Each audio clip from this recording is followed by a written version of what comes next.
Sir, હું નાનો હતો ને ત્યારે મને એક વસ્તુની બહુ ક્લિયર ખબર છે કે સ્કૂલે જવાનું થાય ને એટલે મને રડવું આવતું, પેટમાં દુખવા લાગે, માથું દુખવા લાગે. અને જેવો સ્કૂલનો ટાઈમ પૂરો થઈ જાય પછી એ માથું દુખતું મટી જાય, પેટ દુખતું મટી જાય. એને જ્યારે એના પેરેન્ટ્સ ઉઠાડે ત્યારે એના મનમાં એવી ભાવના હોવી જોઈએ કે હું સ્કૂલમાં ભણવા નથી જતો, ચોપડી ખોલવા નથી જતો, હું તો રમવા જઉં છું.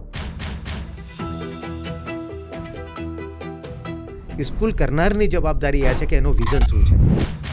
પહેલાંની ખામી કાઢવા કરતાં આગળનો 50 વર્ષમાં શું થશે એ વિચાર આજે કરવો પડે. અફવા આવી હતી કે સ્કૂલમાં બોમ્બ બ્લાસ્ટથી સ્કૂલને ઉડાડી દેવાની ધમકી મળી છે. અને દેટ ટાઈમ ઘણા બધા પેરેન્ટ્સ પેનિક થઈ ગયા અને પોતાના બાળકોને સ્કૂલમાંથી લઈ આવ્યા. આ બધા મુદ્દા આવે ને એટલે હવે પેરેન્ટ્સનું એક કન્સર્ન એવું રહે કે મારું બાળક જે સ્કૂલમાં છે એ સ્કૂલ કેટલી સેફ અને સિક્યોર છે. એલર્ટનેસ.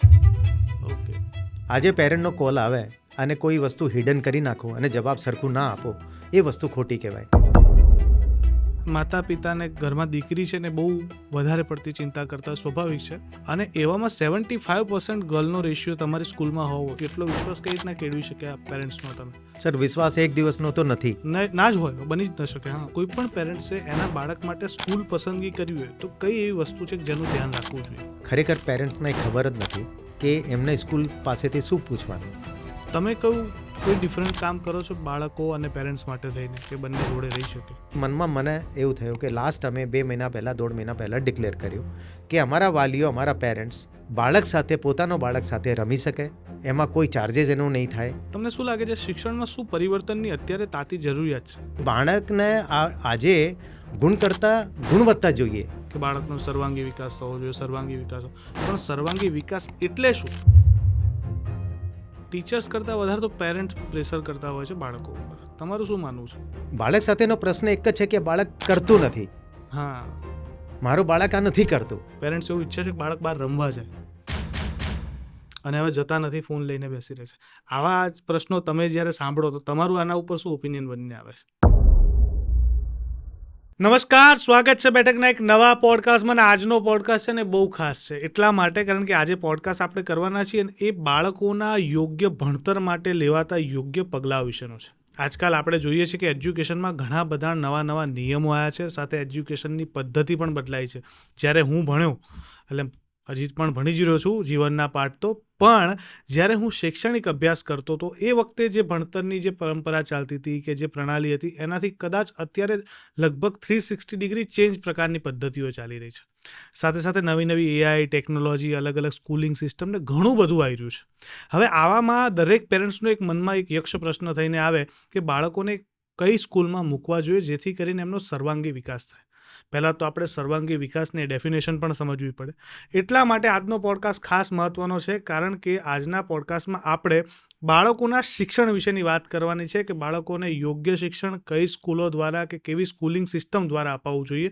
એટલા માટે જ આજે આપણી સાથે જોડાવાના છે કોસ્મોસ કેસલ ઇન્ટરનેશનલ સ્કૂલના ટ્રસ્ટી અને ફાઉન્ડર એવા સુરેશભાઈ અગ્રવાલ સાહેબ પાસે બેસીને આપણે ઘણી બધી વાતો કરવાની છે, ખાસ કરીને એવી વાતો કે ખરેખરમાં બાળકોને ભણતર અને ગણતર કેવી રીતના આપવું જોઈએ, આજની સ્કૂલિંગ સિસ્ટમ કઈ રીતના ચાલે છે, સાથે સાથે એક પેરેન્ટ્સે કોઈ પણ સ્કૂલ પસંદ કરતાં પહેલાં કઈ બાબતોનું ધ્યાન રાખવું જોઈએ.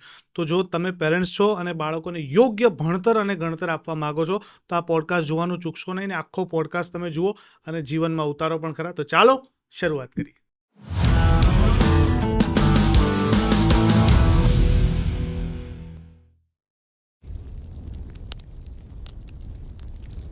સર, હું નાનો હતો ને ત્યારે મને એક વસ્તુની બહુ ક્લિયર ખબર છે કે સ્કૂલે જવાનું થાય ને એટલે મને રડવું આવતું, પેટમાં દુખવા લાગે, માથું દુખવા લાગે. અને જેવો સ્કૂલનો ટાઈમ પૂરો થઈ જાય પછી એ માથું દુખતું મટી જાય, પેટ દુખતું મટી જાય. તમે ઘણા વર્ષોથી એ સ્કૂલિંગ સિસ્ટમ સાથે સંકળાયેલા એજ્યુકેશન ફિલ્ડમાં છો. જુઓ છો સવારમાં બાળકો રડતા આવે એવું બને છે ખરું? બાળક રડી જ ના શકે. જે બાળકને એવું ગમે કે મારા સ્કૂલે જવું છે, હા, તો એના સ્કૂલમાં એક જ વસ્તુ છે કે એને જ્યારે એના પેરેન્ટ્સ ઉઠાડે સવારે ત્યારે એના મનમાં એવી ભાવના હોવી જોઈએ કે હું સ્કૂલમાં ભણવા નથી જતો, ચોપડી ખોલવા નથી જતો, હું તો રમવા જઉં છું. એટલે સ્કૂલનું એન્વાયરમેન્ટ એવું જોઈએ કે વેલકમિંગ હોવી જોઈએ. અને ટીચરો હોય કે બાકી ટીચિંગ ને નોન ટીચિંગ સ્ટાફ હોય એ બધા એવા પ્રયત્ન કરેલા છે, અમે તો એવા પ્રયત્ન કર્યા છે કે ઇન્ક્લુડિંગ અસ, કે સ્કૂલના બહારને ઊભા રહીએ કે જ્યારે રોજે રોજનો ઇવેન્ટ હોય, બાળકો આવતા હોય તો એને ભાંએ ભરી લઈએ અને પછી એ અંદર આવે. વાહ. અચ્છા સર, એજ્યુકેશન સિસ્ટમની જ્યારે વાત આવે, શિક્ષણની વાત આવે, તમને શું લાગે છે શિક્ષણમાં શું પરિવર્તનની અત્યારે તાતી જરૂરિયાત છે? કે જે શિક્ષણ જે પરંપરાથી ચાલ્યું આવ્યું છે, જે રીતના પહેલાં ભણાવવામાં આવતા હતા, જે સિલેબસ હતા, અને આજના સિલેબસમાં શું ડિફરન્સ હોવો જોઈએ જે નથી, જે તમને લાગે છે કે આટલા ચેન્જ હોવા જોઈએ? અગાઉની વાત કરીએ તો જ્યારે બાળકને ભણાવવામાં આવતો હતો એ વખતે તો શિક્ષણની પ્રણાલી જેવી હતી કે આર્થિક રીતે એને નોકરી કરવા માટે કે ફેક્ટરીમાં કામ કરવા માટેનું એને તૈયાર કરવામાં, ટીચર આવે, બ્લેકબોર્ડમાં ભણાવે, એને ડિગ્રી મળે, એને નોકરી મળે, અને મોટા વાલીઓ એમ વિચારે કે મારું બાળક અત્યારે બસ આને નોકરી મળી જશે. એટલે એ ભણતરની વાત હતી. આપણે વાત કરીએ છીએ 19મી સદીની. હવે ધીમે ધીમે 50 વર્ષ તો 40 વર્ષ તો હમણાં થઈ ગયા કે જે રીતે અમારા સામે બદલાયો, અમારા જે સમય છે અમારા સામે જ બદલાઈ ગયો. અને બદલાવતા જ્યારે બાળક ભણીને આવતા હોય ત્યારે ડિમાન્ડ વધતી ગઈ. બાળકોની ડિમાન્ડ વધી, પેરેન્ટ્સની ડિમાન્ડ વધી કે ભાઈ નહીં, આપણે આ નહીં, હવે આ જોઈએ. એટલે સિસ્ટમ જે છે એ સર્વાંગી વિકાસનો થઈ ગયો, ઓવરઓલ ડેવલપમેન્ટનો થઈ ગયો. એટલે બાળકને આજે ગુણ કરતાં ગુણવત્તા જોઈએ, ઘડતર જોઈએ વધારે ભણતર કરતાં. ચોપડીનું ભણતર જે છે એ સિલેબસમાં આમ જોવા જઈએ તો એક સિલેબસ છે, પણ એનો સારાંશ શું, એનો મતલબ શું, એ ભારતનો સારો નાગરિક બની શકે, એનો સર્વાંગી વિકાસ થાય, એની જરૂરિયાત છે, એની ડિમાન્ડ છે આજે. અચ્છા સર, સર્વાંગી વિકાસની વાત કરીને આ ઘણી જગ્યાએ સાંભળવા મળતો શબ્દ છે કે બાળકનો સર્વાંગી વિકાસ થવો જોઈએ, સર્વાંગી વિકાસ. પણ સર્વાંગી વિકાસ એટલે શું એ સમજવું હોય તો? સર્વાંગી વિકાસ એટલે ઓવરઓલ ડેવલપમેન્ટ જોઈએ. એટલે બાળક ક્યાં જાય તો એ દેખાઈ આવે. આજે કોઈ બી બાળક છે ઘરે, એના કોઈ ઘરે પેરેન્ટ્સના કોઈ ગેસ્ટ આવ્યા હોય, હવે બાળક કંઈક બોલતો હોય, અને જ્યારે બાળક ઓવરઓલ સ્માર્ટ હોય ત્યારે એને કહે કે ભાઈ અચ્છા કઈ સ્કૂલમાં ભણો છો, તો તરત દેખાઈ આવે ના, એને વેલ્યુ એજ્યુકેશન આપવામાં આવ્યો છે. એને એક ડેવલપમેન્ટ એવું કરવામાં આવે છે, સ્ટેજ ફિયર હોય, થિયેટર વર્કશોપ હોય, એના આગળ આવવાની એને તમન્ના હોય, એને કાઉન્સલિંગ એ પ્રમાણની હોય, કરિયર બેઝ વેલ્યુ એજ્યુકેશન હોય, એનાથી બધી રીતે એ બાળક તૈયાર થાય ત્યારે એનો સર્વાંગી વિકાસ કહેવાય. આગળ માટે ભારતનો નાગરિક સારો બની શકે, આત્મનિર્ભર બની શકે, કોન્ફિડન્સ હોય, સેલ્ફ કોન્ફિડન્સ હોય, એડેપ્ટેબિલિટી હોય, ત્યારે એને સર્વાંગી વિકાસ કહી શકાય. આપણે આજકાલ એવું કહેવામાં આવે છે કે ટીચર્સ કરતાં વધારે તો પેરેન્ટ્સ પ્રેશર કરતા હોય છે બાળકો ઉપર. તમારું શું માનવું છે? સર, એમાં આવું બી ના કહી શકીએ કે પ્રેશર પેરેન્ટ્સ કરતા હોય, પણ બધાનું એક્સપેક્ટેશન વધી ગયો. એક્સપેક્ટેશન સ્કૂલથી બી વધી ગયો, બાળકથી બી વધી ગયો. એ કે પેરેન્ટ્સ એવું વિચારે અમે સારી સ્કૂલમાં મૂકી દીધું એટલે સ્કૂલ બધું એને રોલ મોડલ બનાવીને આપી દે. બાળકને તૈયાર કરવા માટે બાળક પાસેથી એક્સપેક્ટેશન થઈ ગયું કે મેં તમને સારી સ્કૂલમાં મૂકી દીધું, હવે તો એને તૈયાર થઈ જવું જોઈએ. પણ all what we can say is the communication is the only key point. આજે કોમ્યુનિકેશન બાળક સાથે પેરેન્ટ્સ કરે, કોમ્યુનિકેશન આજે સ્કૂલ સાથે કરે, અને પેરેન્ટ્સ આજે જોવા જઈએ તો સ્કૂલના પાર્ટનર કહેવાય. પણ સમય શું છે, સમયની મેઇન મર્યાદા છે. એવું ફીસ આપી દેવાથી આપણે એવું સમજી લઈએ કે સારી સ્કૂલ નક્કી કરીને આપી દીધું અને એ રોલ મોડલ તૈયાર થઈને આવી જશે, તો સમયનો ફાળો તો આપવું જ પડશે. પેરેન્ટ્સને બાળક સાથે આપવું પડશે, પેરેન્ટ્સને સ્કૂલ સાથે આપવું પડશે, અને બધાની વચ્ચે સ્કૂલ, બાળક અને પેરેન્ટ્સ બધાની વચ્ચે એક ટ્રાન્સપરન્સી અને ઓપન પ્લેટફોર્મ પર એક વાતચીત કન્ટિન્યુઅસ થવી જોઈએ, એની જરૂરિયાત છે. પણ જ્યારે તમે એજ્યુકેશન સિસ્ટમમાં લગભગ 36 વર્ષ પહેલાં તમે એજ્યુકેશન સિસ્ટમની અંદર કે આ ફિલ્ડમાં આવ્યા, એ ટાઈમે તમને શું ખામીઓ લાગતી હતી અને તમે તમારી સિસ્ટમમાં, એટલે તમારી જે સ્કૂલો છે કે જે એજ્યુકેશન પ્રણાલી છે એમાં સુધાર લાવ્યા, કે એ વખતે શું ખામીઓ હતી જે તમે સુધારી? સર, જે વખતે જે બી વસ્તુ કરવામાં આવે છે ત્યારે આપણે એવું સમજીએ છીએ કે આપણે તો સાચું અને સારું જ કરીએ છીએ. એટલે 36 કે 40 વર્ષ પહેલાં પણ જે થતું હતું એ વખતેનો જે સમય હતો એ પ્રમાણે અમારા વાલીઓ, અમારા પેરેન્ટ્સ અમારા માટે કરતા હતા અને ડિસિઝન એ લોકો લેતા હતા. એટલે સમય બદલાતો ગયો. એટલે એ વખતે બી જે વસ્તુ થતી હતી એમાં એવું તો ના જ કહી શકાય કે એ વસ્તુ ખામી હતી. આપણને આજે 40 વર્ષ પહેલાં આજે વિચાર કરીએ છીએ આપણે કે 40 વર્ષ પહેલાં શું ખામી હતી. એટલે સમય બદલાયો અને ડિમાન્ડ બદલાઈ.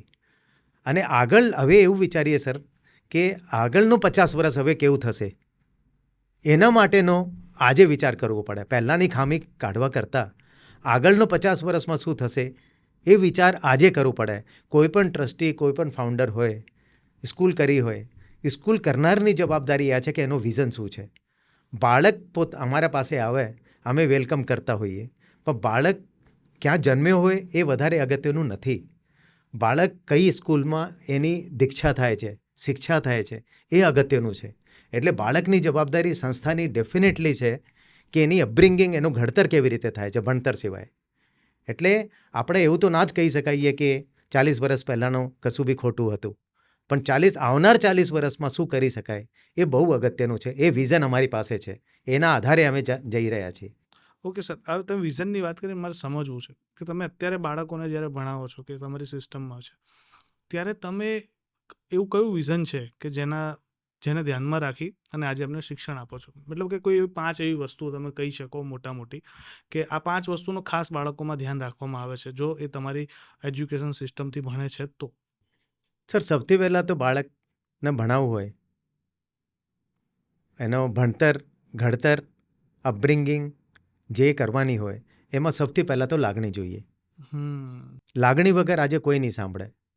આજે સર ફાધર મધર હોય અને બાળકને સૌથી પહેલાં એમ જ પૂછશે, બેટા આ કરવું છે? એટલે બાળક એટલું સ્માર્ટ થઈ ગયો છે હમણાં કે સૌથી પહેલાં ના જ પાડશે. પછી એને જ્યારે મમ્મા આપવામાં આવે ત્યારે એને કંઈક નજીક આવશે કે હા મારે કરવું છે. તો આજે સ્કૂલને કશું બી કરાવવું હોય તો સૌથી પહેલાં તો એને લાગણી રાખવી પડે. એજ્યુકેશનિસ્ટને, સ્કૂલને, ટીચરને. અમારા ત્યાં જે અમે લોકોએ એવું કરેલું છે કે મેન્ટરશિપનો પ્રોગ્રામ કરેલું છે.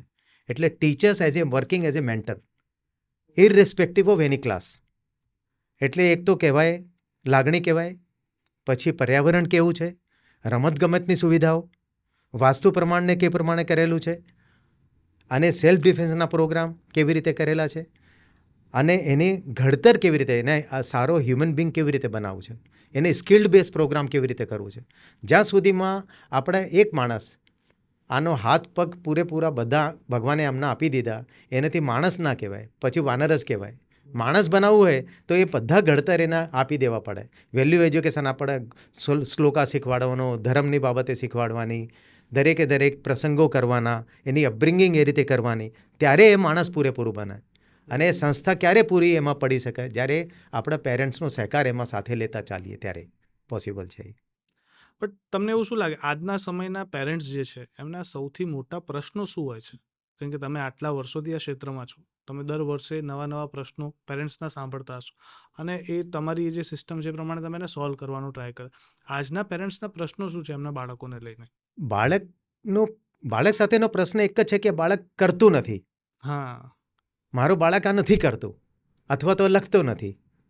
પણ આપણે 6 કલાક આજે સ્કૂલમાં બાળક રહેતું હોય અને જેટલો ટાઈમ એ સમય ઘરે આપતો હોય, એમાં એક ક્વોલિટી ટાઈમ કેટલી છે જે પેરેન્ટ્સ પોતાના બાળક સાથે આપતા હોય. આજે સ્કૂલમાં જે ભણતર કર્યું એને, એ જે ચોપડી જે કર્યું હોય એને, એ ઘરે કમસે કમ એ રિફર કર્યું હોય કે એને સ્કૂલમાં શું કર્યું, ત્યારે પેરેન્ટ્સ સ્કૂલમાં આવીને એને કોમ્યુનિકેશન કરી શકે કે આટલું વધારેનું કરવાની જરૂર છે. બાળક એકદમ હસતું મોઢું છે અને બાળક પાસેથી એક્સપેક્ટ કશું બી કરીએ તો બાળક શું કરે કે મારે તો પોલીસ ઓફિસર બનવું છે. હવે કેવી રીતે બનશે? એની દિશા શું છે? એના ડિરેક્શનો નક્કી કરવાના. હવે ડિરેક્શન નક્કી કરવા માટે વાલી, સ્કૂલ અને બાળક જેમ when the child is growing અને એની અપબ્રિંગિંગ કેવી રીતે થાય છે એના આધારે થતું હોય છે. એટલે આમ કહી દેવાથી કે એક્સપેક્ટેશન એવું હોય કે મારું બાળક આ નથી કરતું તો બાળક શું કરી શકે? અને હું એક જ વસ્તુ કહી શકું પંચલાઇનમાં, બાળક ખુશ હોવું જોઈએ. અને જે બાળક ખુશ હશે તો એની અંદરની ભાવના બહાર આવશે, ત્યારે એ કહેશે કે મારે આ કરવું છે. બાળક સૌથી પહેલાં શું કરે? પેરેન્ટનું મોઢું જુએ કે શું એક્સપેક્ટ કરીએ છીએ. પેરેન્ટ એમ કે એન્જિનિયર, હા કે મારે એન્જિનિયર બનવું છે, મારે આ કરો તો મારે આ કરવું છે, પણ શું ખરેખર કરી શકશે? એના એન્વાયરમેન્ટ છે. સ્કૂલમાં આપી દેવાથી એકલું એનું ભણતર ના થઈ શકે. ઘડતર કરાવવા માટે સતત કોમ્યુનિકેશન સ્કૂલની સાથે કરે તો ડેફિનેટલી આપણે ખરા ઉતરી શકીએ એમાં. તમે હમણાં વાતમાં કીધું કે રમતગમત અને સેલ્ફ ડિફેન્સ આ બે પણ તમારી સિસ્ટમ દ્વારા કરાવવામાં આવે છે, પણ મારે એ સમજવું છે કે રમતગમત, કારણ કે હું નાનો હતો ને તો સ્કૂલમાં તો અમે રમતા, પણ એ માત્ર 1-2 પીરિયડ એવા હોય જ્યાં અમને રમાડવામાં આવતા, એનાથી વધારે એ પણ વીકલી આવે. પણ મને એ પ્રશ્ન જ હંમેશા રહ્યો કે પછી ઘરે જ્યારે રમતા હોય કે એવું કરતા હોય ને તો પેરેન્ટ્સ ટોકે કે નહીં રમવા જવાનું, ભણવા બેસ, ચોપડી લઈને બેસ. હવે ઊંધું થઈ ગયું છે, કારણ કે અત્યારે જોઈએ છે કે બાળકો ફોન લઈને ગેમ્સ રમતા હોય આખો દિવસ. તો પેરેન્ટ્સ એવું ઈચ્છે છે કે બાળક બહાર રમવા જાય, અને હવે જતા નથી, ફોન લઈને બેસી રહે છે.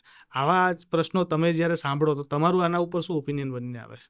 હવે બે અલગ અલગ વસ્તુ થઈ ગઈ. એક તો આજના બાળક જ્યારે જન્મે છે ત્યારે રડતો હોય કે ગમે તે, તો એના મોબાઈલ ફોન એના હાથમાં આપી દેવાતું હોય છે. એટલે એની લાઈફમાં એને ખબર જ નથી કે બહારની દુનિયા શું છે. એટલે શું છે કે એને બધું જે સ્ક્રીનની અંદર જે દેખાય છે એમાં જે રમતા હોય છે નાનો બાળક, આજની તારીખની વાત છે. પણ જ્યાં સુધી રમતગમતની સ્કૂલની વાત આપણે કરીએ તો આપણો એન્વાયરમેન્ટ જ એ રાખેલું છે કે આપણે એક 0 પીરિયડ એક ડેવલપ કરેલું છે. 35 મિનિટનો 0 પીરિયડ. 0 પીરિયડનો આ થયો કે જ્યારે બાળક ઘરેથી નીકળે ત્યારે એના મગજમાં એક વસ્તુ એવી આવે કે હું કઈ સ્કૂલમાં જાઉં છું, હું તો રમવા જાઉં છું. એટલે પહેલા પીરિયડ જે છે એને 0 પીરિયડ કહેવાય, જેમાં બધી જાતની એક્ટિવિટી થવાની, અને એ એક્ટિવિટીથી લાગણીથી ટેનિસવાળો ટેનિસમાં જાય, બાસ્કેટવાળો બાસ્કેટબોલમાં જાય, બોક્સ ક્રિકેટવાળો બોક્સ ક્રિકેટમાં જાય, શ્લોક જેને બોલવું હોય તો એ યોગામાં જાય, જેને સાયન્સમાં ઇન્ટરેસ્ટ હોય એ ફાઇન આર્ટ્સની અંદર એક્ટિવિટીમાં જાય, જેને જે એક્ટિવિટી કરવી હોય એ એક્ટિવિટી, સેલ્ફ ડિફેન્સવાળા સેલ્ફ ડિફેન્સમાં જતા રહે. તો શું થાય કે આમ જાણે કે મેળો લાગેલો હોય. સવારના એસેમ્બલી થતી હોય વેલ્યુ એજ્યુકેશન શીખવાડવા માટે, સ્કિલ બેઝ પ્રોગ્રામ શીખવાડવા માટે, એ આખા છવાઈ ગયા હોય. એટલે જ આમ સ્કૂલમાં રમતગમતનો સાધનમાં એવી રીતના રમતગમત કરતા હોય કે આમ પર્યાવરણનો એકદમ અલગથી જ એક એન્વાયરમેન્ટ બનેલો. વાસ્તુ પ્રમાણે અગર સૂરજની કિરણ પડતી હોય, D3નો એ લોકોનું ડેવલપમેન્ટ થતું હોય, બાળક જાણે કોઈ લગ્નમાં આવ્યા હોય કે જાણે કોઈ મજા કરતા હોય, અને 40 મિનિટ પછી એ લોકોનું ભણતર શરૂ થાય. એટલે 40 મિનિટ પછી એ લોકો ક્લાસમાં આવે, પછી આવે ચોપડી ખોલો, ત્યારે એ લોકો બાળક ઘરેથી નીકળે એટલે એના મગજમાં તે છે કે જઈને રમવાનું છે, જ્યાં જઈને રમવાનું છે. જ્યારે એ લોકો એમાંથી ખુશ થઈ ગયા હોય એ પછી એ લોકો ક્લાસમાં ભણવા જાય. એ લોકો એટલે ફૂલ સેટિસ્ફાઈ એ લોકો એ વખતે રહે. અમારા સમયમાં આવી સિસ્ટમ નથી, નહીંતર મજા આવતી. પણ સાહેબ એ વખતે તો વાત એવી હતી ને કે ભણતર સિવાયની કોઈ ગાલ ઉપર લાફો મારી દે કે ભાઈ ભણો ચૂપચાપ ચોપડી પકડીને. મારે સર તમારા સમયની સિસ્ટમ, જ્યારે તમે ભણતા તો તમને કઈ વસ્તુ નથી ગમતી સૌથી વધારે, એ મારે જાણવી છે. એ અમને તો અમારા પાસે તો ઓપ્શન જ નહોતો સાહેબ. કેમ? અમે તો ફસાયા છીએ. આઈ એમ 60+. અમે ફસાયા છીએ 40 વર્ષમાં. 20 વર્ષના જ્યારે ભણતા અમે, ત્યારે અમારા પાસે કોઈ ઓપ્શન નહોતું. ટીચર ભણાવે ભણી લેવાનો, ના ભણે તો કે ક્લાસમાંથી બહાર જતા રહે, અથવા તો એ લોકો આપણને પનિશમેન્ટ આપે. અત્યારે તો પનિશમેન્ટનો પીએ નથી, પોસિબલ નથી એ. એટલે એ વખતેનું એક્સપેક્ટેશન ખાલી ભણાવવા માટેનું જ હતું કે ડિગ્રી પાસ કરો અને જે ધંધામાં બેસી જાઓ કાં તો નોકરીમાં બેસી જાઓ, એ સિવાય બીજી કોઈ વાત કરવાની નહીં. ઓવરઓલ ડેવલપમેન્ટની વાતો હવે ના સમય, ઓવરઓલ ડેવલપમેન્ટનો, સારી નાગરિકની, આત્મવિશ્વાસની, આત્મભારતની, એ દરેક સંવિધાનની, એ દરેક વસ્તુ, વેલ્યુ એજ્યુકેશનની, સ્કિલ બેઝ પ્રોગ્રામની દરેક વસ્તુ હવે આવી છે સાહેબ. કેમ કે હવે શું છે, બધા એકદમથી ઉજાગર થઈ ગયા છે. આમ નોલેજ બહુ થઈ ગયો છે બધાને. એટલે આમ ખબર પડી ગઈ છે કે એક લાઈફ, એક વાત, એક સક્સેસ, એમાં કેવી રીતે કરવું. બીજું શું છે કે સાહેબ પહેલાં 5 બાળકો હતા, 7 બાળકો હતા, હવે 1 બાળક કે 2 બાળક છે. એટલે શું છે કે એક્સપેક્ટેશને વધી ગયું અને વધારે પડતું આપવાની ભાવનાએ વધી ગઈ કે કેમ મેક્સિમમ બાળકને આપી શકાય કે એ રોલ મોડલ થઈ શકે.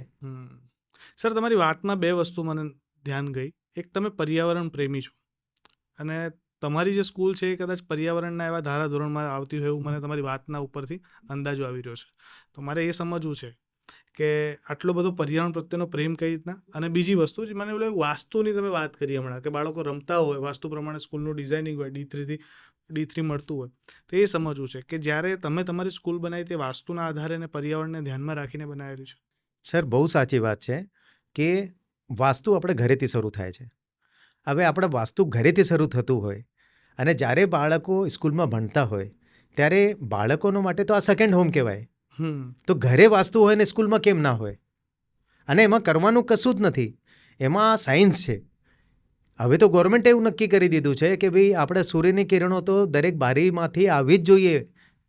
સ્કૂલો એવી બનવી જોઈએ કે જે બારીઓ હોય એમાં સૂર્યની કિરણ આવે, વાહવા ઉજાસ હોય, એ બધી વસ્તુનો એક ફરજિયાત નિયમ કરેલું છે, જે મેં ડ્રીમ પહેલાં જ કરેલું હતું અને હું કરી ચૂકેલો છું. એટલે હવે નોર્થ ઇસ્ટની અંદર જ્યારે સૂરજની કિરણ પડતી હોય વાસ્તુ પ્રમાણે, ત્યારે આપણે એમ કહીએ કે ભાઈ D3 એમાંથી જ મળે કે બીજા કોઈમાંથી ના મળે. અને આપણી સ્કૂલની ડિઝાઇન એટલા માટે કરવી કે ભાઈ એક તો પર્યાવરણમાં શું છે, એક ગ્રીન કેમ્પસ, ગ્રીન એન્વાયરમેન્ટ સચવાયેલું રહે. એટલે શું થાય કે બાળકને માથું જ ના દુખે, એ લોકોને ઓક્સિજન જ એટલું વધારે મળે. આપણે આજે ફરવા કેમ જવું પડે છે કે ચલો આપણે ક્યાં ફરવા જઈએ, તો શેના માટે? ફ્રેશ એર માટે. ફ્રેશ એર માટે. હવે ઓક્સિજન અને ફ્રેશ એર તો તમને પર્યાવરણ હશે એટલું તો એમાં મળવાનો જ છે. અને વાસ્તુમાં શું કર્યું કે અમે જે આખી સ્કૂલ ડિઝાઇન કરી એ નોર્થ ઇસ્ટમાં જ બધા બાળકો બેસવાના. સાઉથ હેવી કરવામાં આવતા હોય કે જનરલ સિસ્ટમ શું છે, એક નિયમ છે કે સાઉથ આપણે હેવી હોય અથવા તો બંધ હોય તો ત્યાંથી ગરમી વધારે આવતી હોય.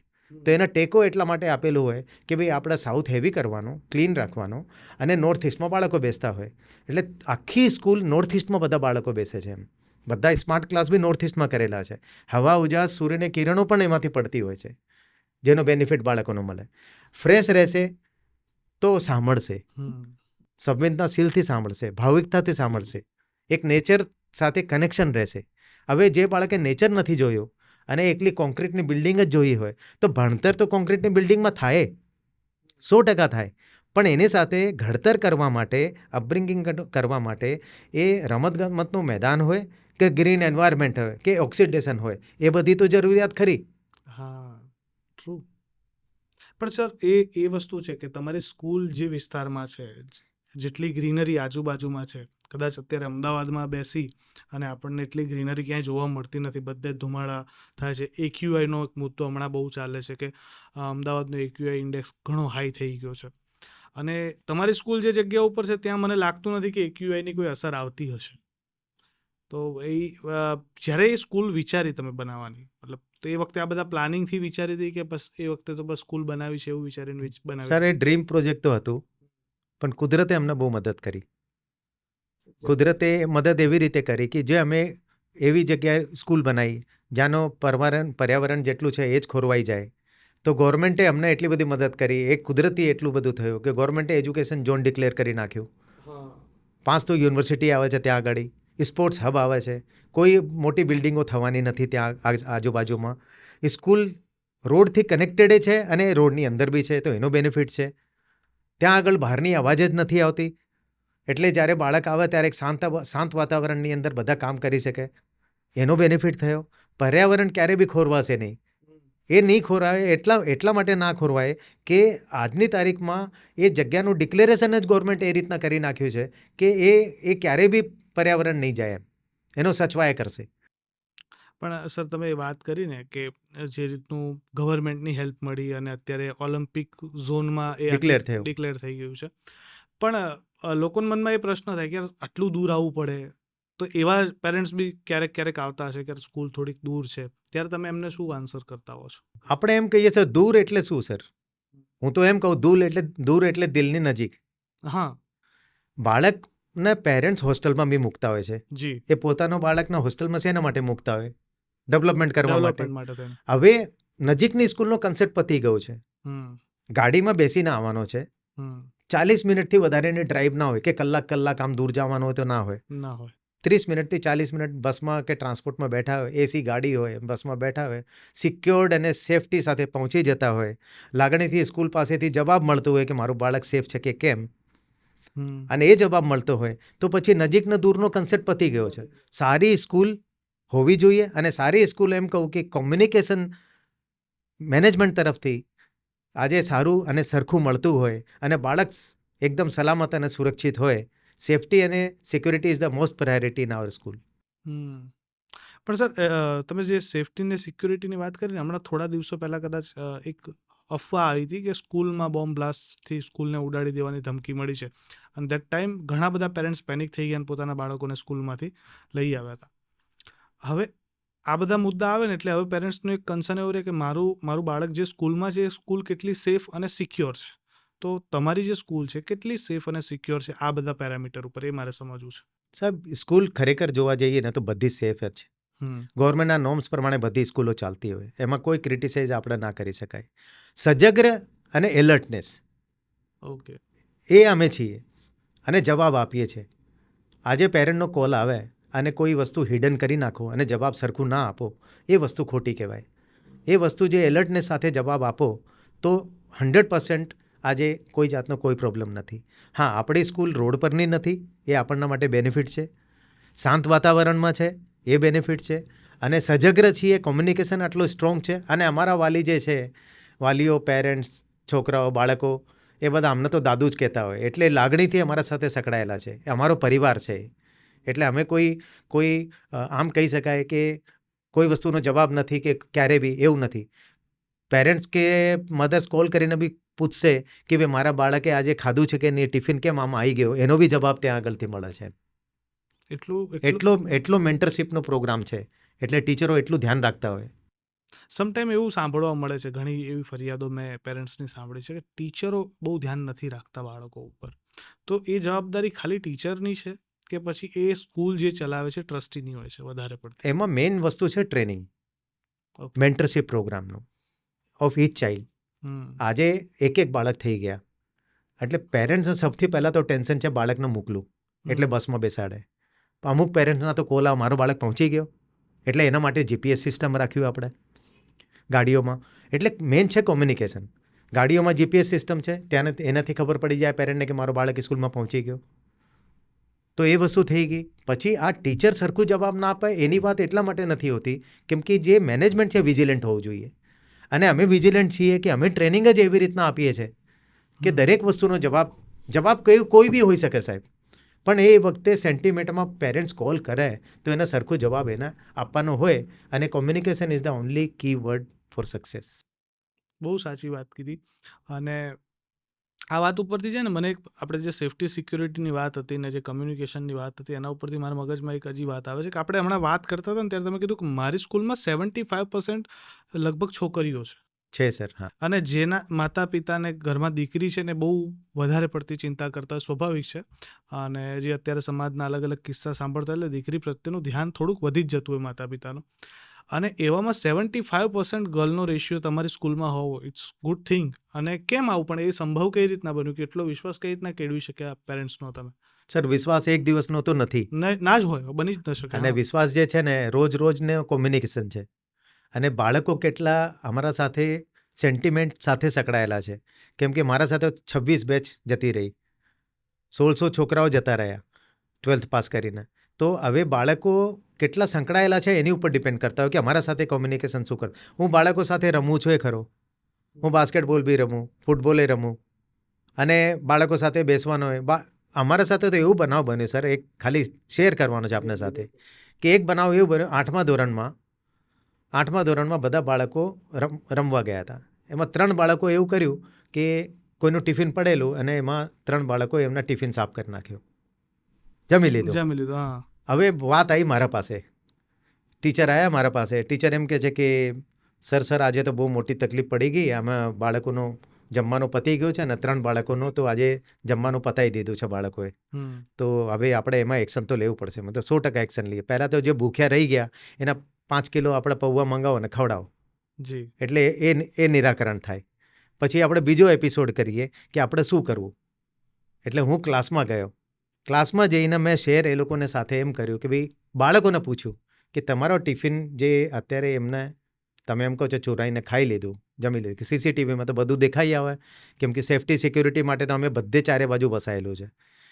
આમ ક્લાસથી લઈને ગેટથી લઈને બહાર સુધી, રોડ સુધી કમસે કમ 96 કેમેરાસ છે આપણે ટોટલ વસાયેલું છે. એટલે ક્લાસમાં જેમ ગયો ને તો ક્લાસમાં બાળકો આમ ઉશ્કેરીને કે જ્યારે આજે તો સર આવી ગયા અને સર એક્શન લેશે. એટલે મેં એમ વાત કરી કે ભાઈ તમે એક કામ કરો, તમે એમ બતાવો કૃષ્ણ કનૈયા હતા એ માખણ નહોતા ચોરાતા, તો તમારા ટિફિન એ ખાઈ લીધું, એમાં ખરાબ શું થયું એમ? તમે ટિફિન છોડીને ગયા અને એ લોકો ખાઈ લીધું. હવે આપણે એમ કહીએ છીએ કે એ લોકો ઘરેથી એના મધર્સ પેરેન્ટ્સ ટિફિન મોકલશે ને આપણે બધા જોડે જમીશું. એટલે બીજા દિવસે સાહેબ એ લોકો ટિફિન લઈને આવ્યા અને અમે બધાએ જોડે જમ્યા. અરે વાહ. ક્લાસમાં. અને એ મેસેજ અમે પેરેન્ટને મોકલાયું કે આ રીતે થયું, અને પેરેન્ટ્સનો તો આમ સલામ, થેન્ક્સ આવ્યું એમ. એટલે this is A communication, nothing else. Punishment તો કોઈ બી આપી શકે, પણ પનિશમેન્ટ કરતાં એ લોકોને કોમ્યુનિકેશન કેવી રીતે કરવું એ અગત્યનું છે. બહુ સરસ વાત કરી. કારણ કે ખરેખર આ રીતના કે આવું મને યાદ છે કે જેટલી સ્કૂલોમાં આવા કિસ્સા બન્યા હોય કે ઇવન અમે ભણતા ત્યારે આવા કિસ્સા બનતા. આ બહુ સામાન્ય કિસ્સો છે કે ટિફિન બીજા ખાઈ જાય બાળકોને. અને એ ટાઈમે કદાચ ટીચર પનિશમેન્ટ જ આપતા. આ રીતના Punishment જ સંવાદ આપે. કરીને એનું નિરાકરણ લાવીને બીજી વખત જીવનમાં ક્યારે આવી ભૂલ નહીં કરે એ માટેનું ના કરે, પગલું કેમ કે નથી લાગણીથી ભરવામાં વાત થઈ. આવતું. લાગણીથી વાત થઈ. ખરેખર સર, કોઈ બી સ્કૂલ છે, સ્કૂલમાં આજે 2000 બાળકો હોય. હવે સ્કૂલમાં કોઈ વસ્તુ જ્યારે નવી વસ્તુ આવતી હોય, સૌથી વધારે ચેલેન્જ અમારા માટે છે. ભાઈ એને ફેસ કઈ રીતે કરવું? કોઈ બી વસ્તુ આવી હોય તો એનું નિરાકરણ કરવું કે એને રિઝોલ્વ કરવું, તો એને ફેસ કરવું કેવી રીતે, એ તો શીખવું પડે ને. એટલે અમારા માટે ચેલેન્જ આ છે કે અમારે કોઈ એક્શન લેવા માટે પહેલાં અમારે શીખવું પડે કે whether it is a right decision for taking such kind of action. That will be for the future of the child, whether it is wrong or right. એટલે અમારે બે વસ્તુ ધ્યાન રાખવી પડે. એક મોડેલે બનાવવું પડે અને એક બધાના બાળકોને શીખ બી આપવું પડે. બહુ સાચી વાત છે. એટલે બધાના શીખ બી મળી જાય અને આપણું કામ બી થઈ જાય. એટલે ટીચરને રોજ નવું શીખતા તો રહેવું પડે એનો મતલબ. ટીચરનો રોજ શીખતા રહેવું પડે. ટીચર કરતાં સાહેબ મેનેજમેન્ટને વધારે રોજ શીખવું પડે. અચ્છા, જેવું માણસ હશે, જેવું મેનેજમેન્ટ હશે ને એવું ટીચર હશે, ભલે ઓછો કે વધારે. હમ. પણ એ લોકો જે એડેપ્ટેબિલિટી છે એ તો મેનેજમેન્ટના હિસાબે જ લેવું પડશે ને. એ લોકોને કે મેનેજમેન્ટ ના ગમે છે, આપણે આવું જ કરવું પડશે. મેનેજમેન્ટના મોઢું જોઈને જ કરતા હોય એ લોકો. સર, કોઈ પણ વસ્તુ આપણે શરૂ કરીએ ને એટલે એની પાછળ ઘણા બધા ભાવ જોડાયેલા હોય. કોઈ પણ કામ શરૂ કરવાનું હોય નવું. જ્યારે તમે આ ફિલ્ડમાં પહેલી વખત આવ્યો તો શું થોટ લઈને આવ્યા હતા? શું એ વિચાર હતો કે જેને પ્રેરણા આપી કે ના, મારે એજ્યુકેશન ફિલ્ડમાં જવું છે, આવા પ્રકારની સ્કૂલ બનાવી છે ને આ રીતના શિક્ષણ આપવું છે? સાહેબ, 1986માં જે રીતે મારા ફાધરે એઝ એ કોર ફાઉન્ડર તરીકે મહારાજ અગ્રસેન શરૂ કરી હતી, એ પછી 99માં હું 15 વર્ષનો હતો અને મારા ફાધરના મોડલ કરતો હતો. એટલે એજ્યુકેશન એવી રીતે અમારા બ્લડમાં આવ્યું. 99માં મેં એક સ્કૂલ કરી, જે મને એવું હતું મનમાં કે સ્કૂલ મારે કોર્પોરેટ બિલ્ડિંગ નથી કરવી, કે આજે નાના નાના બાળકો પહેલા માળેથી આમ 5મા માળે સુધી ચડે, ચડતા ઉતરતા જ એનું દમ નીકળી જાય. અને કોઈ જગ્યા પાણી પડ્યું હોય તો એ ડેન્જર તો કહેવાય, કોઈને બી વાગી શકે. એટલે જ્યારે આમ 50 વર્ષ પહેલાં, 100 વર્ષ પહેલાં જ્યારે શિક્ષાને દીક્ષા અપાતી હતી, ત્યારે ગુરુકુલ સિસ્ટમ હતું અને ઝાડની નીચે બેસીને લોકો ભણતા હતા અને એમાં બી ડિગ્રી મેળવી છે બધી. અને એમાં બી સાયન્સ કેટલું આગળ વધી ગયો. જે આજે કરીએ છીએ આ તો સાયન્સ, આવનાર સાયન્સ જે છે એ અલગ લેવલ ઉપર ચાલી રહ્યો છે એઆઈના બેઝ ઉપરથી. પણ આપણો જે જૂનો ગયો જમાનો, એમાં બી બાળકો, દેશના નાગરિક એમાંથી થયા, લીડરો એમાંથી થયા, સારા એવા નાગરિક થયેલા છે અને સારા એવા લીડર ઊભા થયા એમાંથી. એટલે એજ્યુકેશન એ વખતે બી હતું. પણ 99માં મેં વિચાર કર્યો કે મારે કોર્પોરેટ બિલ્ડિંગ નથી કરવી, મારે ગ્રાઉન્ડ ફ્લોર ઉપર જ બિલ્ડિંગ કરવી છે. એટલે મેં ઇકો ફ્રેન્ડલી બિલ્ડિંગ બનાવી, જેમાં ગ્રાઉન્ડ ફ્લોર ઉપર જ હતું વિથ નેચરલ સરાઉન્ડિંગ્સ. એમાં પણ બહુ સક્સેસ થયા. એ પછી 2012માં પાછું મેં બીજી રીતે હમણાં જે ગ્રીન એન્વાયરમેન્ટ ઉપર જે બનાવ્યું એ અલગ રીતે પછી ગયા મેં. ઓવરઓલ છે ને, આપણે આ બધી ચર્ચા કરીને આ બધી ચર્ચામાં આપણને એજ્યુકેશન સિસ્ટમ તમે કઈ રીતના ચલાવી રહ્યા છો ને અત્યારની એજ્યુકેશન સિસ્ટમ શું છે એ તો સમજાયું. પણ એક વસ્તુ અત્યારે જે સૌથી વધારે ચર્ચાનો વિષય છે એ એઆઈ અને ટેકનોલોજી જે અત્યારની એડવાન્સ આવી રહી છે, ખાસ કરીને જે એડવાન્સ એઆઈ આવી રહ્યા છે, એના ઉપયોગ શું બાળકોને સ્કૂલિંગ સિસ્ટમમાં શીખવાડવામાં આવે છે અત્યારે? એ શરૂઆત તો થઈ ગઈ છે. જે રીતે રોબોટિક છે, આઈટીનો છે, કમ્પ્યુટરાઇઝ છે, એઆઈ છે, એનો શરૂઆત થઈ ગઈ છે. અને જે વૈશ્વિક બજારમાં વર્લ્ડ વાઇઝ ટકવા માટે આજે આવનાર ટાઈમની અંદર એ વસ્તુ બહુ જ મહત્ત્વની છે. કેમ કે એઆઈ એક એવી વસ્તુ છે કે એમાંથી ઇન્ફોર્મેશન મેળવવા માટે બી તો શીખવું તો પડશે. જે આપણે એ વસ્તુ નહીં શીખીએ તો એને યુઝ નહીં કરી શકે કોઈ બી. અને પણ એમાં ગુડ ઓર બેડ એ બધું શીખવાડવું બહુ જરૂરી છે. ઓકે, પણ સર એઆઈની જે વાત કરી ને તમે, મારે તો એ સમજવું છે કે જનરલી અત્યારે છે ને એઆઈના બે રીતે ઉપયોગ થાય. એક સદુપયોગ પણ થાય છે અને દુરુપયોગ પણ થાય છે. કદાચ આપણે શીખવાડી દઈએ બાળકોને કે ભાઈ એઆઈનો યુઝ કરો કે ભણ, એને સારી રીતના ઉપયોગ કરતાં પણ શીખવાડવું એક અલગ પ્રકારનું એજ્યુકેશન છે મારા હિસાબે. તો એની ઉપર કામ કરવામાં આવે છે? એ વસ્તુની શરૂઆત ડેફિનેટલી થઈ ગઈ. એમાં પેરેન્ટ્સની હેલ્પ જોઈએ. કેમ કે એઆઈમાં સારું અને ખરાબ બે વસ્તુ રહેવાની, પણ છે તો ઇન્ફોર્મેશન.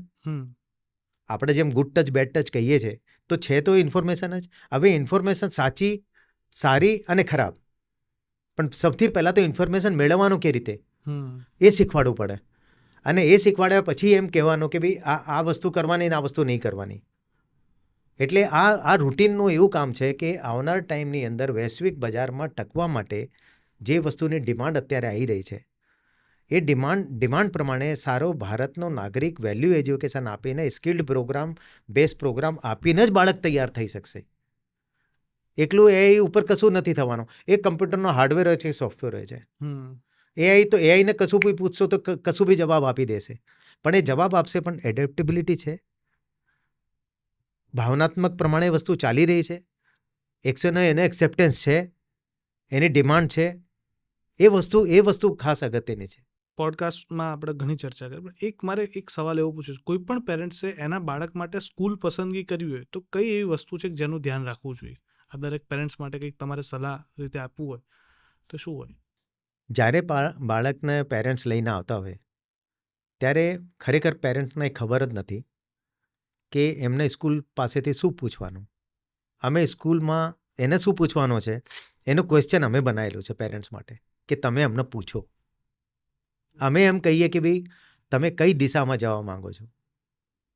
દરેક સ્કૂલ સારી છે, દરેક સ્કૂલમાંથી નાગરિક બનવાના, અને ઓછો કે વધારે પેરેન્ટ્સના આજે રોલ મોડલ બાળકને બનાવવું છે. સૌથી પહેલાં પેરેન્ટ કયા ડિરેક્શનમાં જવું છે, બાળકને કઈ દિશામાં લઈ જવા માંગો છો. સ્કૂલ પાસેથી બધી સહુલિયત છે. અમે કરિયર ગાઈડલાઇન ઉપર ચાલીએ છીએ. અમે 6-7મા ધોરણ પછી અમે લોકો કરિયર કાઉન્સલિંગ, બાયોમેટ્રિક ટેસ્ટ અને એ સાયકોમેટ્રિક ટેસ્ટ કરાવતા હોઈએ, એપ્ટિટ્યૂડ ટેસ્ટ કરાવતા હોઈએ. બાળકને 6-7મા ધોરણમાં બધું જ ખબર પડી જાય કે બાળક કયા એરિયામાં જીનિયસ છે. પણ જ્યારે નાનું બાળક આવે, મારા પાસે હમણાં થોડા દિવસ પહેલાં જ એક પેરેન્ટ આવ્યા કે 3 વર્ષના બાળકને લઈને આવ્યા કે મારા બાળકને એન્જિનિયર બનાવવું છે. 3 વર્ષના બાળકને મારે એન્જિનિયર બનાવવું છે. હવે ભલે બહુ સાચી વાત છે, અમે લાગણીથી એમના હા જ પાડી કે 100% બનાવી શકો, પણ આના માટે આપણે કામ શું કરવાનું? આના માટે પ્લેટફોર્મ આપવું પડે, દિશા આપવી પડે, સાથે મળીને કામ કરવું પડે. તો સ્કૂલ કામ બધું જ કરી શકે. તો પેરેન્ટ્સને આજે સારી સ્કૂલ એ શું? કોમ્યુનિકેશન. આમ બહુ સારી ફીસ ભરી દેવાથી, અમે તો વધારે ફીસ અમારી સ્કૂલની છે બી નહીં, આમ લોએસ્ટ ફીસ હશે, પણ કહેવાનો મતલબ શું છે કે સંસ્થા ચલાવીએ છીએ અમે ટ્રસ્ટમાં. પણ હવે અત્યારના હાલમાં શું છે, જેમ વધારે ફીસ એમ વધારે સારી સ્કૂલ અને ઓછો કોમ્યુનિકેશન. એટલે ફી વધારે ભરો અને કોમ્યુનિકેશન લાઇનમાં બેસો. મને આ વસ્તુ ગમતી નથી. તમારા જેટલા ક્વેશ્ચન પૂછવાના તમે પૂછો. ટ્રસ્ટ આપણો કોઈને બી પાછું ના આપી શકીએ, સમય પાછું ના આપી શકીએ, પણ ટ્રસ્ટ તો પહેલાં આપો તમે. એ ટ્રસ્ટ આપવા માટે communication is the only keyword four success. આમ જોવા જઈએ ને તો પેરેન્ટ્સનું એમના બાળકો સાથેનું, હવે કારણ કે પેરેન્ટ્સની જોબ બહુ ટફ થતી જાય છે ડે બાય ડે, પર બંને માતા અને પિતા બંને જોબ કરતા હોય, બાળકને સ્કૂલમાં અને ટ્યુશનમાં એમ જ એનું ઘડતર થાય. ઘણી વખત પેરેન્ટ્સની એવી ફરિયાદો છે કે બાળકોને સમય નથી આપી શકાતો, અને એના માટે જોવા મળ્યું છે કે લગભગ કોઈ સ્કૂલ એવા અલગથી ઇનિશિયેટિવ લેતી નથી હોતી. એ પીટીએ હોય, પેરેન્ટ્સ ટીચર મિટિંગ કે એવું પીટીએમ હોય, અને એમાં બોલાવીને બાળક વિશેની ફરિયાદોને એવું રજૂ કરતા હોય છે. તમે કોઈ ડિફરન્ટ કામ કરો છો બાળકો અને પેરેન્ટ્સ માટે થઈને કે બંને જોડે રહી શકે? સૌથી પહેલાં તો જે સ્કૂલનો સમય છે, 6 કલાક 7 કલાક 6 કલાક સ્કૂલનો સમય હોય. આજે 8 વાગ્યાની સ્કૂલ હોય, 2 વાગ્યા સુધીની આજે સ્કૂલ હોય, અને સ્કૂલની અંદર જે સ્કૂલમાં ભણતર, ઘડતર, રમતગમતની સાધનો, પ્રોજેક્ટ વર્ક, સાયન્સનો, ઓલિમ્પિયાડનો અથવા તો ફાઇન આર્ટ્સનો અથવા આર્ટ એન્ડ ક્રાફ્ટનો, આ બધી વસ્તુઓ હોય સ્કૂલમાં, તો પછી પેરેન્ટ્સને એક જાતનો સંતોષ મળવું જોઈએ એજ સાથે, બાળકના એજ સાથે. આમ બાળક 5મા 6ઠા 7મામાં ત્યારની વાત છે, પણ બાળકના પેરેન્ટ પ્રેશર આપે કે ભાઈ આજે 2 વાગે આવી ગયો, પછી જમી લો, જમીને પછી ચલો ટ્યુશન ક્લાસમાં જતા રહો, ટ્યુશનથી પછી રમવા જતા રહો, રમીને પછી તમે આવ્યા તો પોતાનો મી ટાઈમ બાળક પાસે નથી. તો એ મી ટાઈમ જે છે એ બાળકને આપી શકાય, એ પેરેન્ટ સાથે કોમ્યુનિકેશન કરે, સ્કૂલ સાથે કરે, તો એ વસ્તુની ક્લેરિટી આવે કે તમે શું ઈચ્છો છો. અને સ્કૂલ જ્યારે એ બધી વસ્તુઓ આપવા તૈયાર છે અને આપી રહ્યા છે, તેને વધારેનો પ્રેશર આપવાની જરૂર નથી. આ જે ફૂલ છે એ ફૂલ ખીલવા માટેનો સમય તો આપવું પડે ને. એ ખીલવા માટે સમય ના આવે તો મુરઝાઈ જાય. હવે બાળકો કોઈ એમ પૂછો કે ભાઈ ખુશ છો તમે, બાળકને પૂછો તમે ખુશ છો, કે બાળકની જે ડિમાન્ડ હોય એના સિવાય અલગ રીતે જાય તો એ બધું પ્રેશર જ બનેલું હોય, એમાંથી આઉટકમ ઓછું નીકળે અને પ્રેશર વધારે ફિલિંગ થાય. એટલે આપણે એમ કહી શકાય કે અમે શું કર્યું કે આમ પેરેન્ટ્સ છે તો ફાધરના મોડલ કરે. આજે પોતાનો બાળક હોય તો બાળક મોડલ કરશે ફાધરના, બિલકુલ. બેબી હશે તો એને મોડલ કરશે મધરના. અમે શું કર્યું કે એક સ્પોર્ટ્સ એકેડેમી ઊભી કરી, જેમાં નવા પેરેન્ટ્સ ટ્રાન્સફર થઈને આવતા હોય, સોસાયટીમાં રહેતા હોય, ત્યાં આગળ એ લોકોને રમવાની સગવડ ના હોય, ક્લબમાં ના જઈ શકે, બધું કોસ્ટલી થતું જાય છે. એટલે અમને એવું વિચાર્યું કે સ્કૂલ અમારા વાલીઓ, અમારા પેરેન્ટ્સ અમારો પરિવાર છે. સ્કૂલમાં અમારે બીજી કોઈ પ્રવૃત્તિ થતી નથી. સ્કૂલમાં બાળક જતા રહે એટલે પાછો એકદમથી આમ શાંત થઈ જાય. એટલે અમને એવું થયું કે મને એવું થયું કે લાસ્ટ અમે 2 મહિના પહેલાં 1.5 મહિના પહેલાં ડિક્લેર કર્યું કે અમારા વાલીઓ, અમારા પેરેન્ટ્સ પોતાનો બાળક સાથે રમી શકે, એમાં કોઈ ચાર્જિસ એનું નહીં થાય, એને ફૂટબોલ સ્કૂલમાં આવીને રમી શકે, જે દિવસ રજા હોય એ દિવસ આવી શકે, એનો જે ગ્રાઉન્ડ છે બુક કરાવી શકે વિધાઉટ એની ચાર્જિસ, સમયગાળા પ્રમાણે. ટ્રાન્સપોર્ટ એમને જોઈએ તો અમે ટ્રાન્સપોર્ટની સગવડતા કરી આપીએ. પોતાનો બાળક સાથે રમી શકે, પોતાના ફ્રેન્ડ સાથે રમી શકે. અને સ્કૂલમાં એવી પ્રવૃત્તિઓ છે કે 200 જણ આજે એક સાથે રમી શકાય એમ, અલગ અલગ એરિયામાં. એટલો મોટો મેદાન, એટલો રમતગમતની સુવિધાઓ કરેલી છે. બાસ્કેટબોલ છે, ફૂટબોલ છે, બોક્સ ક્રિકેટ છે, આ બધાના અલગ અલગ કોર્ટ. અલગ અલગ કોર્ટ બનેલા છે બધા. વાવ, સરસ. જનરલી તો સ્કૂલમાં એવું જોવા મળે કે એક મોટું ગ્રાઉન્ડ છે, એવું જોવા મળતું. ના, એવું નથી. અમે અલગ અલગ એટલા માટે કરેલું છે કે એક તો બાળકો બધા સ્કેટર્ડ થઈ જાય, અને ગર્લ્સનું હોય તો ગર્લ્સ જતા રહે, બોયઝ હોય તો બોયઝ જતા રહે. એટલે એક વસ્તુ તો કહેવાનો રહી ગયો કે વચ્ચે વાત થતી કે ગર્લ્સની સંખ્યા વધારે છે, તો એનું કારણ આ હતું કે અમે શું કર્યું છે કે એક ફ્લોર ઉપર બોયઝની વોશરૂમ એક બાજુ કરી છે, ગર્લ્સની વોશરૂમ એક બાજુ કર્યું છે. એટલે વોશરૂમ જે છે એક જ જગ્યા બોયઝ અને ગર્લ્સનું સાથે નથી કરેલું, એટલે પ્રાઇવેસી જળવાયેલી રહે છે. એટલે અમને પેરેન્ટ્સ કેવી રીતે પસંદ કરે છે અમને ખબર નથી, પણ ઓટોમેટિકલી ગર્લ્સની સંખ્યા વધતી ગઈ કે પ્રોટેક્ટેડ વધારે છે, સિક્યુરિટી વધારે છે. અને 1 પોઈન્ટ સોલ્યુશન, મને કોઈ બી વસ્તુ ક્યારે બી કોઈ પૂછશે તો એનો જવાબ એને મળશે જ એમને. કારણ કે બધું જાતે જ તમે કર્યું છે, આખું ડિઝાઇન. હા, પણ એ કોઈએ તો કરવું પડે ને, કોઈએ પહેલ તો કરવી જ પડે, પછી જનરેશન ટુ જનરેશન ચાલ્યા કરે. હા, બહુ સરસ વાત કરી સર. કારણ કે છે ને, તમે જે કીધું કે બંને યુનિટ અલગ અલગ છે, બોયઝના અને ગર્લ્સના વોશરૂમના. નોર્મલી પેલું કન્સ્ટ્રક્શન મોડલમાં એવું આવે કે પેલું વોટરની લાઈન ને એ ખર્ચો ઓછો કરવા માટે સાહેબ, ગટરની લાઈન એક જ હોય ને તો એક જગ્યા કરી નાખે એ લોકો. હા, એના માટે થઈને એક સાઈડ જ જોવા મળતું હોય છે, કારણ કે બે બાજુ કરો તો ખર્ચો વધી જાય તમારે. ખર્ચો ભલે વધે, પણ આજે ટેન્શન બી ના રહે ને, સચવાય ખરું ને સારી રીતે. બહુ સરસ સર. તમારું જે વિઝન છે ને સર, એટલે આટલી ચર્ચા થઈ, એ ચર્ચામાં મને એટલું સમજાયું કે તમે છે ને એ બાળકને ખાલી એઝ અ સ્ટુડન્ટ કે એ રીતના નથી જોતા, તમે એમને પોતાના પરિવારના જેમ જુઓ છો. બીજું, તમારે સમાજમાં કંઈક સારું પીરસવાનું છે ભવિષ્યમાં, એની થિંકિંગ તમારી જોડે છે. અને બહુ જ મજા આવી વાત કરીને, ઘણું ખરું જાણવા મળ્યું આજની એજ્યુકેશન સિસ્ટમ વિશે, અને સ્પેશિયલી કઈ રીતના એક ટીચરે, કઈ રીતના એક મેનેજમેન્ટે, કઈ રીતના એક પેરેન્ટ્સે વિચારવું જોઈએ એના બાળકોને લઈને, અને બાળકોને સમજવા જોઈએ લાગણીની સાથે. બહુ જ મજા આવી sir. Thank you so much. Thank you sir.